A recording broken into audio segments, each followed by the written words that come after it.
रोशनी का गांव। दृश्य नील नदी के पास एक छोटे से मिस्र के गांव पर सुनहरी धूप उग रही है। खजूर के पेड़ धीरे धीरे हिल रहे हैं और पक्षियों की आवाज हवा में भर गई है। मिस्र के एक छोटे से गांव में नूर नाम की एक गरीब महिला रहती थी। उसके नाम का मतलब था प्रकाश, और सच में वह अपने आसपास के सभी लोगों के लिए एक प्रकाश थी। नूर का कोई परिवार नहीं था, कोई धन संपत्ति नहीं थी और उसका घर एक साधारण मिट्टी की झोपड़ी थी, लेकिन उसका दिल दयालुता से भरा था। नूर की कड़ी मेहनत। दृश्य नूर तपती धूप में रोटी और पानी की भारी टोकरियां लेकर चल रही है। वह लोगों के पास से गुजरते समय मुस्कुराती है और हाथ हिलाती है। हर दिन नूर सूरज उगने से पहले उठती थी। वह खेतों में काम करती थी, पड़ोसियों के कपड़े धोती थी और बाजार में बेचने के लिए रोटी बनाती थी।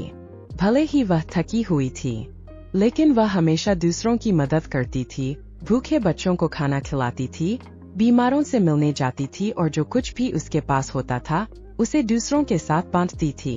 तूफानी रात। दृश्य आसमान में काले बादल छा जाते हैं, भारी बारिश होती है। नूर एक रोते हुए बच्चे को गीले कंबल में लपेटती है। एक रात एक बड़ा तूफान आया, कई घर क्षतिग्रस्त हो गए। नूर बारिश में बाहर गई, उन परिवारों की मदद की जिनकी छतें गिर गई थीं। उन्हें सूखे कपड़े और भोजन दिया।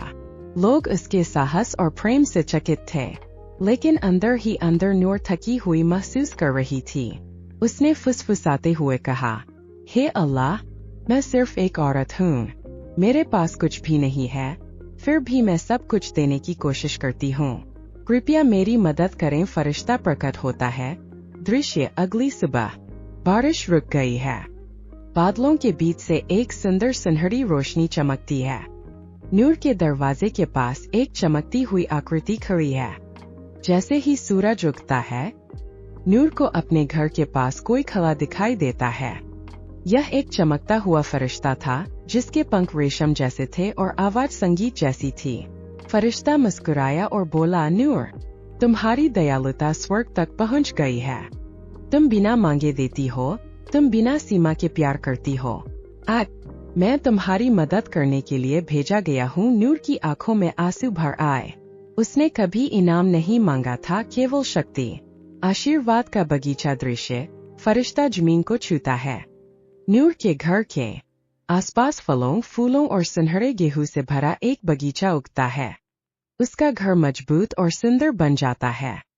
एक स्पर्श से देवदूत ने नूर की जमीन को खाने से भर दिया।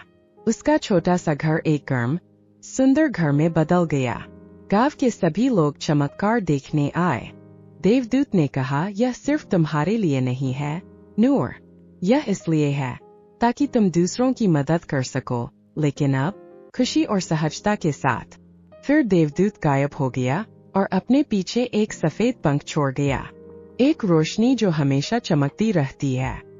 दृश्य नूर मुस्कुरा रही है और बच्चे हंस रहे हैं और खा रहे हैं। गांव के लोग एक साथ काम कर रहे हैं। नूर की खिड़की के पास एक छोटी कांच की बोतल में पंख।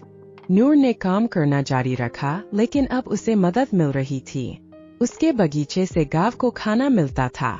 उसका घर उम्मीद की जगह बन गया, और जो भी उससे मिलने आता था वह मुस्कुराता हुआ जाता था।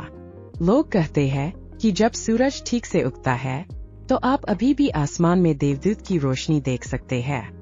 नूर नाम की महिला के घर पर चमकती हुई, जिसने सब कुछ दिया और जो कुछ भी मायने रखता था उसे पाया।